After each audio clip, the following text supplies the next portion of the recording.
Greetings, friends. This is Hamilcar with Hamilcar Gaming, and I'm here with the third character creation video in our series with our campaign, Ecthrosis Awakens.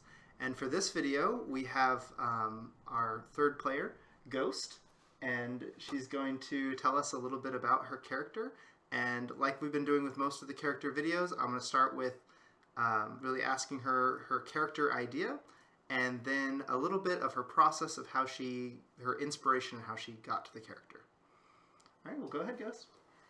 Well, my character will be Aliya Preshandalin, a dragon-born sorceress, except she's really a barbarian. Okay. My idea was Dragonborn, they are all about the clan and upholding the family honor, and there's nothing more important than your clan, right? Well, what happens if you're born into a clan where everyone's a sorcerer or a sorceress, and you're no good at magic? Okay, I like it. So she's really a barbarian, but I think I'm going to try and do things a little off the wall, and like my best spell might be sleep, and I'll like hit him on the head, that kind of thing. So we've just been tossing around ideas like that. Yeah, I like this. I like this a lot.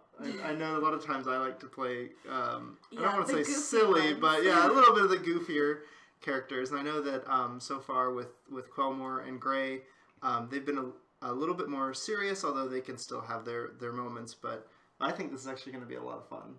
I hope so, anyway. So this is a very unique character design. How did you come to this idea? Well, I was reading the player's handbook, and I was reading about the Dragonkin, and the whole thing about the clans, and also that they reach puberty at something like 13, I think it is. Okay. So, like, if you're considered fully grown at 13, like, did you know what you wanted to be at 13? Like, I had some serious misconceptions about who I was. I always knew what I wanted to be. Okay, you might be an exception there. Yeah. No. Right. Okay, so this is a really good example where I think Alyssa used a lot of the source material she had, and she came up with this idea for her character, and then she kind of took the natural information that was in the book and then looked for a way to kind of take a spin on it, and I think that's a lot of fun. Sometimes it's fun to do what's less expected. I think at one point I actually had a mounted paladin halfling that I made one time that rode a war dog, and that was kind of fun, where he would charge into combat as a small halfling. But anyways, this is Ghost's show, so we're gonna focus on Aliya instead of other things where sometimes you can almost do like the anti-trope, and I think that's kind of fun that we have going on here. So along with that, my next question usually in these are personality. Have you thought at all about how you are planning to roleplay Aliya? Well, fully grown at 13, man. I was thinking kind of like along the lines of Naruto, like, I'm gonna be the Hokage. I'm gonna be like the best sorceress ever. I have to go prove myself. I'm going to be casting all these spells. It's going to be great. So from a role-playing point of view with some of the spells, how do you think that's going to influence some of your skill choices or things like that? Or do you kind of have any other ideas for like some pre-planned spells? My mind's going crazy because this is really fun. So I'm like, there's all sorts of fun things that you could take normal spells and be like, ha! I'm going to have to look at it and see what I'm allowed and, what things fit within the class and the character. So, I'm going to try and optimize and roleplay at the same time. Okay, well, that makes sense. I think in my mind sometimes I'm thinking of a little bit of like the Dale Gribble like pocket sand. Oh yeah, color spray. You know, like chalk. Just to show chalk. Color spray. Well, and Dragonborn, they have a breath weapon, right? So it could be like. Okay, yeah. I think I've chosen one of the dragon types that has acids. Okay. Acid orb. I like it. I think that definitely you can have a lot of fun with you're planning on how to play your character and in the moment and kind of giving a little bit of a comedic side to role playing. So usually my next question that I'll ask is the character's motivation, and sometimes that ties in, or oftentimes it ties in with their background and origin. But when I say motivation, what I mean is, why is your character an adventurer? Why is she traveling the world? And this one actually turns out to be pretty easy. Okay. So if she's from a clan of sorcerers and she sucks at being a sorceress and she wants to prove herself as a sorceress, okay, she might have to go elsewhere to make sure she can practice in, peace, okay, or war, or right, So you don't really want to be practicing in front of your mom and dad when you're this bad at it. Also, I'm kind of hoping for a little character development eventually down the road. Mm-hmm. Maybe she'll figure out and embrace the barbarian in her. But it's definitely not going to be like that at first. Okay. I like it. So with some of the concepts you have with the character, do you have any like flavor ideas with how you think you might choose some of her equipment and things like that? Or maybe that, with part of her motivation, is she trying to learn the secrets of magic to be better, or... Well, there's some crossover with barbarian and sorcerer in that they don't really wear a whole lot of armor, so that's an easy one. I was thinking for weapon, we could go with a two-handed staff or something.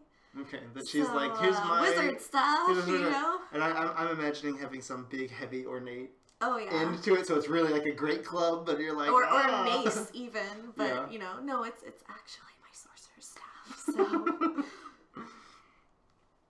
All right, well, I like it. So one of the things that I've been kind of talking with some players about with their character design is to look at strengths and weaknesses, or I guess we could say flaws.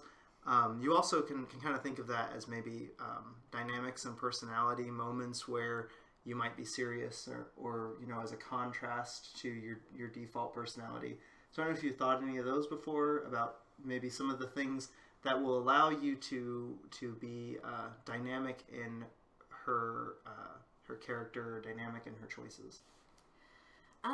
Well, some of that I'm gonna have to figure out along the way. The way that I role play, I get this idea, and it all sounds great on paper, but it never quite works out the same in practice as it does on paper. Some things just feel right, some things don't sound cool coming out of your mouth. So, some of that we're just gonna have to pick up along the way. Okay. So the kind of the fifth thing that I've been asking players, and I've kind of prefaced this with saying that you may not have a hard answer, and that's perfectly fine, but to think about a concept of growth, and some of that might come along with a bit of the strengths, weaknesses, or dynamics and personality, but definitely I think that when you do story-driven role-playing, that the campaign really is going to drive it, but I think it makes it a little easier, and kind of you almost can see those opportunities easier if you put a little forethought into how would Aliya change? What would make her different than how you plan to start her in the campaign? Well, it would have to be a pretty big moment to make her realize and accept that she's a barbarian instead. She's going to be in some major denial here. Okay. What about... Do you think that there'd be anything involved with, thinking of backstory and things like that? What what do you think of her relationship with her parents? Is she on a good ground? Is she kind of trying to... I was thinking more that her parents are kind of the wise, standoffish, indulgent type of parent. Okay. And so they're thinking, well, maybe she'll just come into her magic when she's ready. And she's never going to be ready. Can you think of anything where, and this may just be open, but it often can help a GM when they have some space in your back history where they can tie story elements into it, but maybe there's somebody in your clan that you want to have as, I don't know, like a nemesis or a falling out, or maybe there can be some sort of conflict that was imminent in childhood, or just throwing ideas out there that kind of flesh out a little bit of background and story element. Well, I know that you're planning to do the prep session where we all get together and kind of write. Yeah, that's one of my favorite things ever. So that's probably where I'll make those kind of concrete decisions. Okay. I don't have anything in mind on my own right now, but I will. Okay. Soon. Yeah. Sounds good. And so, really, the last thing, and you know this because you did you played Dresden with me. So some of the things that were a little new for other players, you're like, yeah, I got that. But I brought up the idea that one of the things I really liked from that system was the idea of kind of a high concept where you can kind of sum up how your character is now. Now, that might always change, but have you thought at all of if you had a phrase or a saying or something like that that would kind of summarize Aliya, what would that be? That would have to be the Aliya Pre-Chandelian, Dragonborn, Barbarian in Denial, maybe. Okay. Barbarian in Denial. I like it. Well, those are the main things that that I usually talk about with the character creation. I really like the core idea, and I think the character's on a good spot. I know you've already kind of mentioned that there's a few things you'd want to flesh out, and I'm sure that I know everyone has kind of different style, and actually sometimes it's not a bad idea that if a game master is going to do this character foundation event thing that I want to do, sometimes having some empty space means you can fill it in there, and it gives you some space to move. Other people want to have it all kind of figured out, and so a little more off the cuff. Yeah, a little more off the cuff. I think that's really good. That probably comes from you've done a decent amount of role playing, yeah. So, but is there anything else? Any other details or thoughts you've had about Aliya that you want to mention? Yeah, actually, some of her strengths, probably that kind of character type. I've played it before, so I'm pretty comfortable with it. A little naive. It's actually pretty fun because you can engage people by being dumb.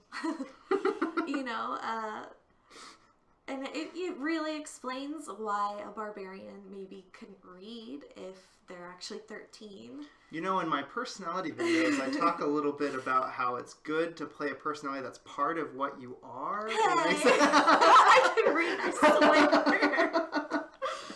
I'm sorry, it was just hanging there, and I couldn't ignore it. But that's good, though, because the weaknesses really make it for me, so... Right. Just building on those kinds of things is just what makes it fun for me. Well, great. Well, Ghost, thank you very much for your time. I think Aliya is going to be a lot of fun. I hope you guys have learned something, and of course, if you have any questions or anything, leave them in the comments, and thank you for your time, guys. Bye. See ya.